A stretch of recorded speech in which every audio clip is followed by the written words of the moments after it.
ये क्या हो गया? प्रिय। स्वामी, स्वामी, मैंने एक शिशु की आकृति देखी, जैसे वो मेरे साथ लुक्का छुपी खेल रहा हो। फिर मैंने उसे चित्रित करना प्रारंभ किया। उससे एक प्रकाश निकला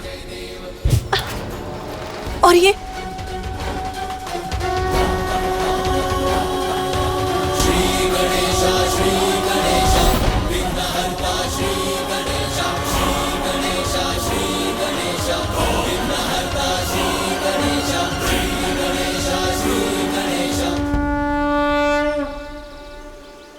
प्रिय, प्रकाश जीवन का ही तो प्रतीक है।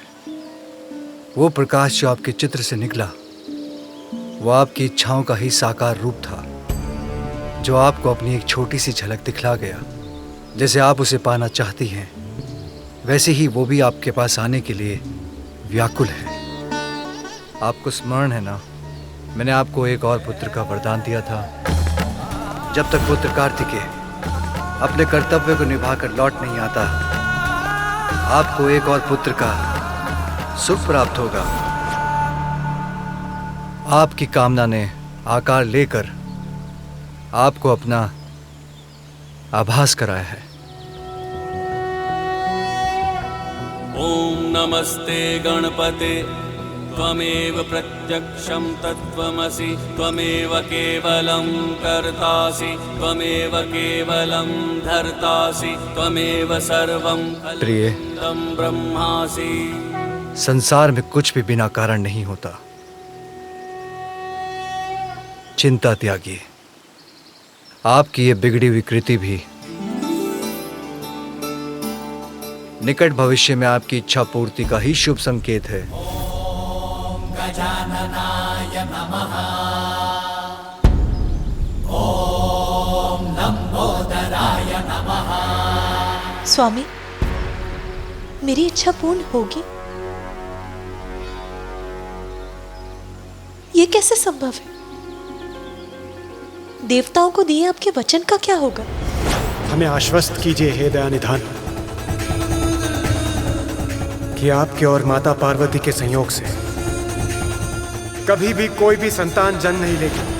हमें कैसे प्राप्त होगा हमारा पुत्र? उमा, आशा ही जीवन की निराशाओं को दूर कर भविष्य की शुभ संभावनाओं के द्वार खोल देती है। जिस प्रकार हमें कार्तिकेय प्राप्त हुआ, वैसे ही दूसरा पुत्र भी होगा।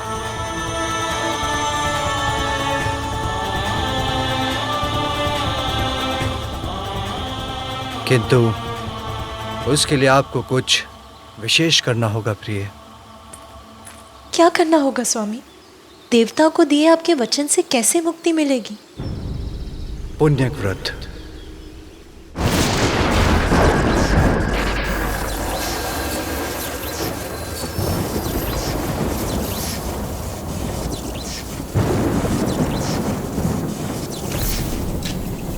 ये भोलेनाथ का कैसा प्रयास है। संतान की प्राप्ति, वो भी पुण्यक व्रत से। ये कैसे संभव है? भला आज तक केवल पूजा से किसी को संतान की प्राप्ति हुई है? संभव है देवेश्वरी। आपको पुण्यक व्रत कर श्री हरि को प्रसन्न करना होगा, क्योंकि श्री हरि तो निराशा के अतल सागर से भी आशा के मोती चुन लाते हैं, असंभव को संभव बना देते हैं। किंतु स्वामी, श्रीहरि विष्णु तो मेरे भ्राता हैं। मैं उनसे जो मांगूंगी वो सहज ही प्रदान कर देंगे। फिर किसी व्रत की क्या आवश्यकता है? सत्य है, किंतु संसार में कुछ भी प्राप्त करने के लिए कठोर साधना करनी पड़ती है। आपका ये व्रत संपूर्ण सृष्टि के सामने एक उदाहरण होगा। यदि यही आवश्यक है तो मैं पुण्यक व्रत अवश्य करूंगी। किंतु पुण्यक व्रत लंबी अवधि की कठोर साधना से ही संपन्न होता है पार्वती। ये व्रत आपको अकेले ही करना होगा। इतने लंबे समय तक मेरे साथ से वंचित रहने का कष्ट उठा सकेंगी आप?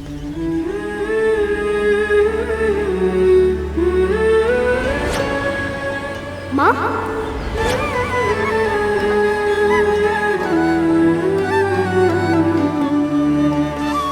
आपसे दूर रहने का कष्ट तो असहनीय होगा स्वामी, किंतु कुछ समय तक आपसे दूर रहकर जीवन भर अपने पुत्र का साथ तो प्राप्त कर सकूंगी मैं। यदि पुण्य व्रत के लिए ये आवश्यक है तो ये भी सहूंगी मैं। नारायण नारायण इंद्रदेव, नारायण नारायण।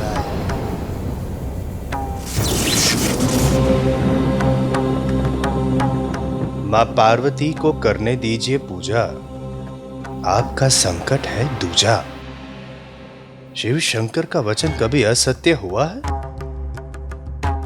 मैं भी उन्हीं के दिए वचन के विषय में सोच रहा था देव ऋषि। भला भोलेनाथ का दिया वचन असत्य कैसे हो सकता है? किंतु माता पार्वती का भ्रम इससे अवश्य टूटेगा। नारायण नारायण इंद्रदेव, नारायण नारायण इंद्रदेव। उधर देखिए इंद्रदेव, जो वरदान मांगने जा रहा है अपने तप को बनाकर सफल, महासंकट खड़ा हो जाएगा देवताओं के लिए यदि मिल गया उसे वरदान का फल। नारायण नारायण।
महिषासुर पुत्र गजासुर की, महिषासुर पुत्र गजासुर की, महिषासुर पुत्र गजासुर की, महिषासुर पुत्र गजासुर की, महिषासुर पुत्र गजासुर की, महिषासुर पुत्र गजासुर की, महिषासुर पुत्र गजासुर की, महिषासुर पुत्र गजासुर की, महिषासुर पुत्र गजासुर की, महिषासुर पुत्र गजासुर की, महिषासुर पुत्र गजासुर की, महिषासुर पुत्र गजासुर की।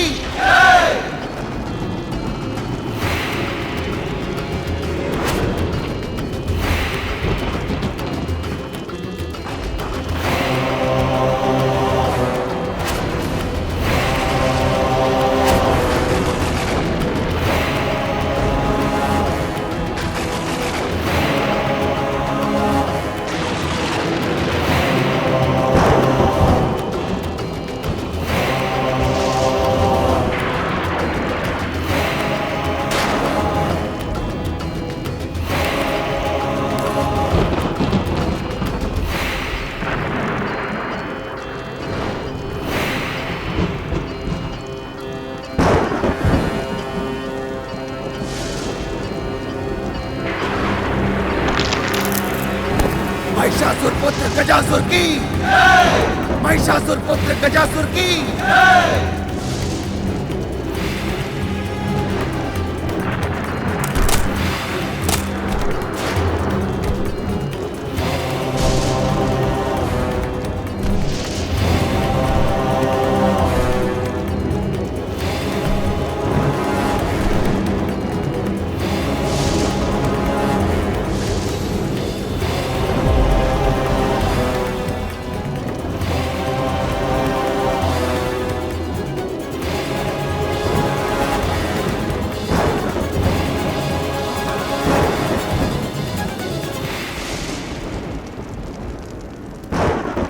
भोलेनाथ,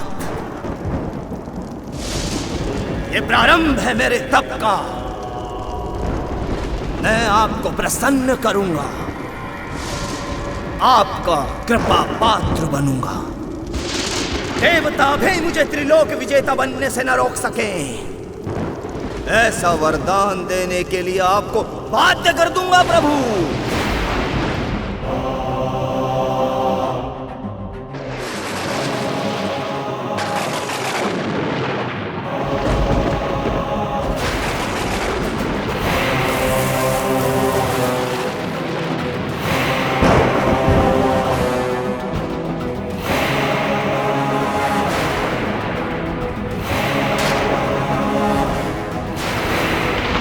मुझे देवताओं के साथ मिलकर इसकी तपस्या को रोकना ही होगा। जग की जो जननी है पुत्र के लिए, पुण्यक व्रत करने संकल्प है लिए। सुख त्याग तैयारी कर रही कठोर, कष्ट बोध भूलि भाव से बही विभोर। भूमि पे सोए माँ प्रबंध सब किए, स्वयं लाए नीर फल सुमन हरि लिए। अरुणोदय जाग शुद्धि कर्म में लगी, व्रत है तू श्रृंगार माता कर रही।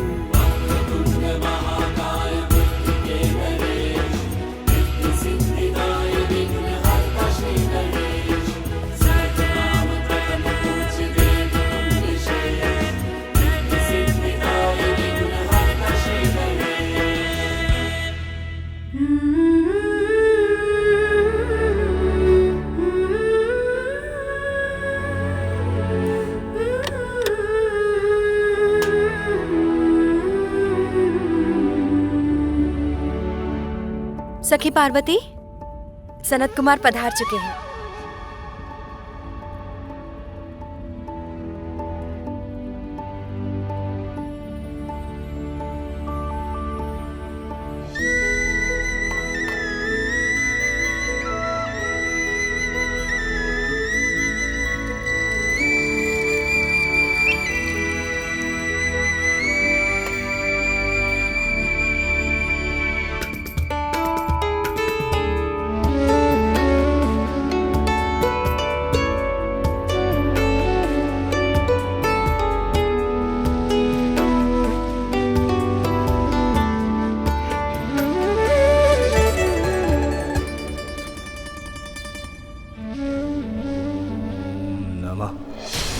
शिवाय।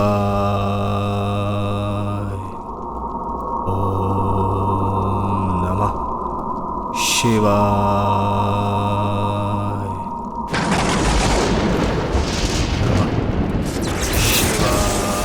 गजासुर का तप प्रबल होता जा रहा है। इस प्रकार तो ये महादेव का वरदान प्राप्त कर हमारे लिए महान संकट का रूप ले लेगा। सूर्यदेव, अग्निदेव, चंद्रदेव और वायुदेव, हमें गजासुर के तप को तोड़ना ही होगा। आपकी ये चिंता मैं पल भर में दूर किए देता हूँ देवराज इंद्र। मेरे प्रभाव से तपने लगेगा ये गजासुर।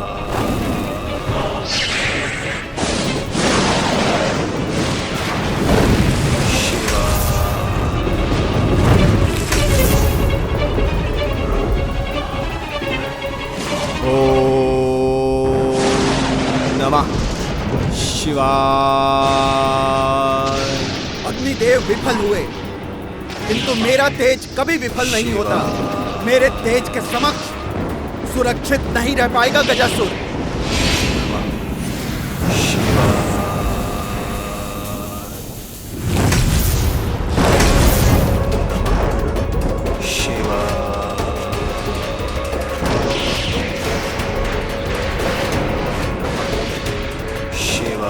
देवगण, इससे पहले कि गजासुर और भी शक्तिशाली बन हमारी महिमा को छिन्न भिन्न करे, उसके पूर्व हमें अपनी सारी शक्तियों को एकत्रित कर इस पर पार करना होगा। इसके तप को सफल होने से रोकना होगा हमें।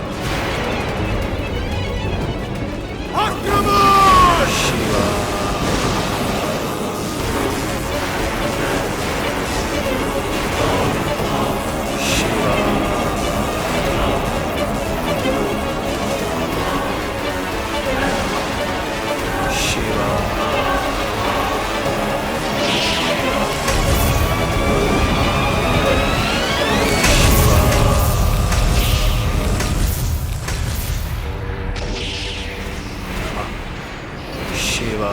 ये कैसे संभव है? देवता होकर भी हम उस गजासुर को उसके तप से डिगा नहीं पाए। ओम नमः शिवाय।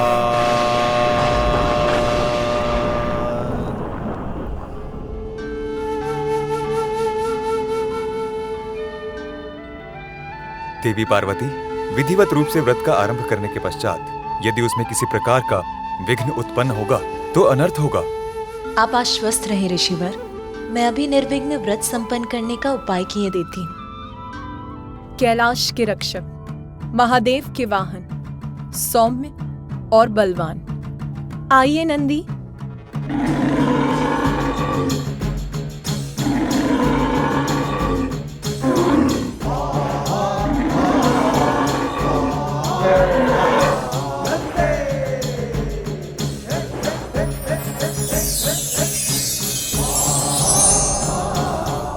प्रणाम माता, आपने मुझे यहाँ बुलाया? नंदी, मैं तुम्हें अपने व्रत स्थल की रक्षा का दायित्व देती हूँ। मेरा व्रत पूर्ण होने तक यहाँ किसी का प्रवेश नहीं होना चाहिए। किसी का से मेरा अर्थ है, यहाँ कोई नहीं आना चाहिए। जो आज्ञा माता, आप निश्चिंत रहें। आपके व्रत में मैं कोई भी बाधा नहीं आने दूंगा। यहाँ कोई प्रवेश नहीं कर सकता। इसकी बैल बुद्धि इतना स्पष्ट आदेश समझ सकेगी?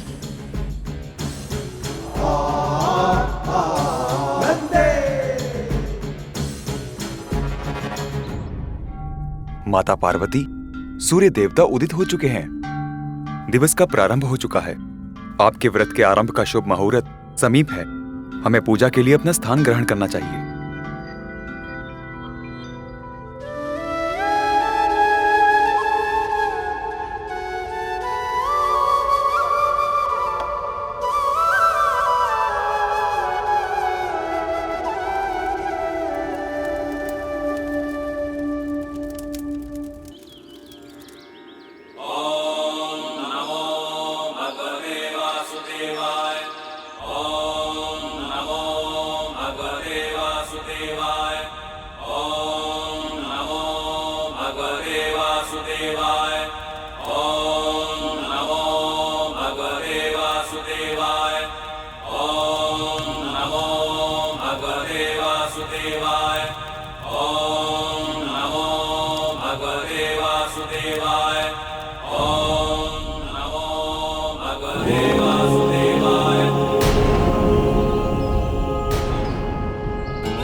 मैं तुम्हें अपने व्रत स्थल की रक्षा का दायित्व देती हूँ। मेरा व्रत पूर्ण होने तक यहाँ किसी का प्रवेश नहीं होना चाहिए। किसी का से मेरा अर्थ है, यहाँ कोई नहीं आना चाहिए।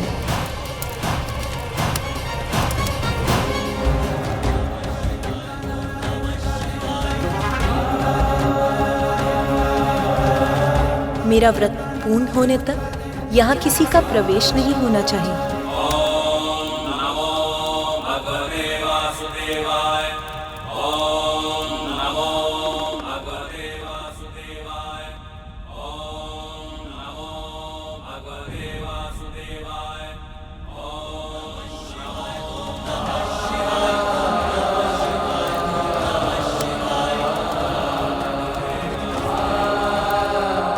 प्रभु, प्रभु वो माता ने...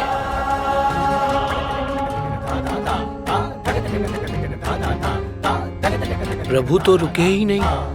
अब माता के पुण्यक व्रत का क्या होगा? मैं शिव शंकर की अर्धांगिनी पार्वती आज संकल्प लेती हूँ कि क्षमा करें माता, नंदी आपको दिए अपने वचन को निभा न सका।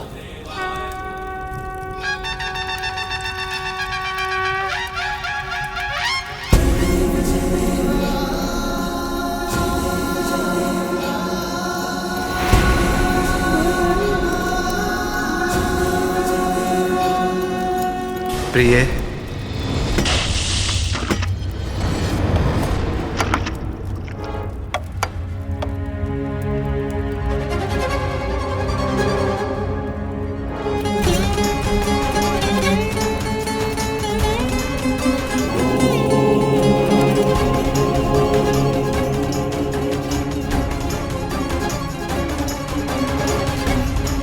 जिस प्रकार हमें कार्तिकेय प्राप्त हुआ, वैसे ही दूसरा पुत्र भी होगा। क्या करना होगा स्वामी? पुण्य व्रत। यदि यही आवश्यक है तो मैं पुण्यक व्रत अवश्य करूंगी। किंतु पुण्यक व्रत कई दिव्य वर्षों की कठोर साधना से संपन्न होता है।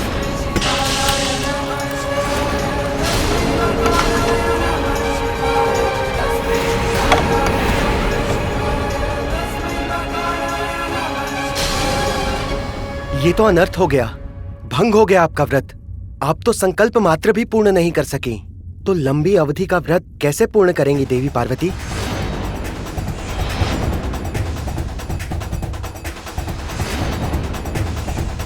आपने भीतर कैसे प्रवेश किया स्वामी? मैंने तो नंदी को आदेश दिया था कि मेरा व्रत संपन्न होने तक वो किसी को भी यहाँ ना आने दे। नंदी मेरे प्रति निष्ठावान, मेरा वाहन, मुझे कैसे रोक सकता है प्रिय? मेरे विश्वास को खंडित कर दिया नंदी ने। मैं समझ गई कि स्वामी के समक्ष उसके लिए मेरे आदेश का कोई मूल्य नहीं है। आज मेरे व्रत के आरंभ का शुभ मुहूर्त बीत गया। मेरा व्रत आरंभ होने के पूर्व ही खंडित हो गया। मुझे क्षमा करना प्रिय, भूल हुई। मैं वचन देता हूं, अब मेरे कारण आपके व्रत में कोई विघ्न नहीं होगा।